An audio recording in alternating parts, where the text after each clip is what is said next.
Hello everyone, welcome back to Shri and Anayas channel. तर ना आज मी बनवणार आहे ब्रेड बटर टोस्ट. तर त्याच्यासाठी सगळ्यात मेन ब्रेड, बटर, हे बघा अमूल, आणि मी ऑरेगानो पण घेतलेलं आहे, कट करून घेतलं आहे. आणि इकडे पॅन, कारण आपण टोस्ट करणार. तर सगळ्यात पहिले आपल्याला गॅस चालू करावा लागेल. चालू करूयात.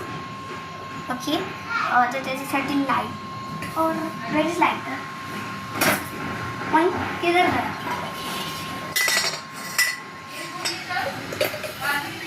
हां, मिळाला. चल. ओके, आता गॅस चालू झालेला आहे. थोडा वेळ वेट करूया गरम व्हायचं.